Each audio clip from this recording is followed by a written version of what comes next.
Bonjour les amis, voici votre nouveau numéro du week-end avec notamment le programme Lille qui recevait Nîmes, mais aussi la défaite de Juventus contre Benevento, Real à Arsenal, notamment avec un grand Karim Benzema, mais aussi le match nul entre West Ham et Arsenal.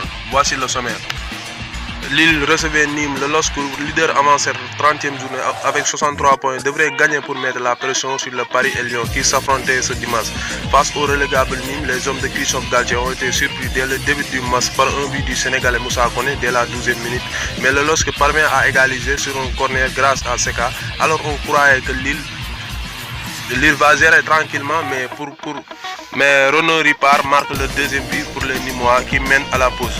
En seconde période, malgré plusieurs tentatives, Lille ne parviendront pas à revenir au score. Avec cette défaite, Lille perd gros dans la course au titre. Comme vous l'avez dit, Lille est le gros perdant de ce week-end. Ils ont perdu 3 points précieux dans la course au titre. Et que son dauphin Paris Saint-Germain et Lille vont s'affronter et que Lille, ils ont mal débuté le match. Je trouve que cette équipe commence à perdre de petit à petit la confiance après avoir perdu aussi lourdement face au Paris Saint-Germain en Coupe de France. Lille perd de la confiance, mais je vois qu'ils seront champions quand même. Et on passe en Italie. La Juventus de Cristiano Ronaldo recevait Benevento ce dimanche pour espérer s'approcher un peu plus du haut de classement de Serie A, vu que ce week-end le leader Inter n'a pas joué son match contre Sassuolo à cause de nombreux cas de Covid-19. La Veidam domine largement son adversaire sans trouver la faille, 0-0 à la mi-temps. Benevento, une équipe qui lutte pour le maintien. Les hommes de Filippo Inzaghi marquent à la 69e minute par Goetz 1-0. Malgré plusieurs occasions en fin de match, Juve n'égalise pas. Benevento réalise le gros coup. Quant à la Juventus, le titre semble plus compliqué cette saison pour les hommes d'Andrea Pirlo. La Juve est méconnaissable depuis le début de la saison et beaucoup plus méconnaissable quand même après leurs éliminations terribles en 8e de finale pour une deuxième année consécutive. Ils ont beaucoup perdu la confiance et que je trouve que Andrea Pirlo n'a pas les capacités encore de diriger une telle équipe comme la Juventus. En Angleterre, il n'y avait pas beaucoup de matchs en Première Ligue, mais pour le compte de la 29e journée, Arsenal qui lutte toujours de l'Europe se déplaçait à West Ham. Ce dimanche, les Gunners sont malmenés par cette équipe surprise cette saison grâce à des buts rapides de Lingard 15e minute, Bowen 17e minute et Soucek 32e minute. Ce dernier marque un but contre son camp, donné l'espoir à Arsenal.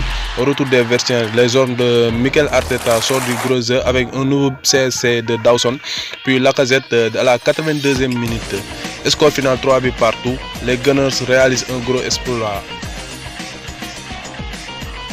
Un match très prolifique avec beaucoup de buts aussi, on s'est régalé dans ce match-là, mais une équipe Arsenal qui manque énormément de la concentration au niveau de la défense. Et en deuxième période, je trouve que Mikel Arteta a trouvé les mots pour remobiliser son équipe et avoir le mental et le courage d'aller chercher le 3e but. En Espagne, la course au titre pour les 3 équipes de tête se poursuit. Le Real Madrid était sur le terrain de Celta Vigo, un match très compliqué pour les hommes de Zinedine Zidane. Malgré tout, ils parviennent à ouvrir le score par l'intouchable Karim Benzema dès la 20e minute. L'attaquant double la mise à la 30e minute sur une erreur défensive de Celta. Santi Mina réduit le score pour le Celta avant la pause, mais en seconde période, le Real se fait peur, puis Iago Aspas a trouvé la barre transversale. Finalement, Asensio a marqué le 3e but, comme cette semaine contre Atlanta en Ligue des Champions. Belle victoire du Real Madrid. Une belle victoire et une victoire si importante pour la course au titre aussi. Et en attendant Liverpool, le Real enchaîne les victoires et joue quand même très mieux avec un attaquant extraordinaire, l'un des meilleurs au monde actuel, Karim Benzema. Donc Liverpool est averti quand même. Voilà les amis, c'était tout pour votre débrief du week-end. Rendez-vous à la semaine prochaine pour le trêve international, mais aussi de la Ligue des Champions, les quarts de finale. D'ici là, n'oubliez pas de vous abonner massivement pour ne rater aucune vidéo.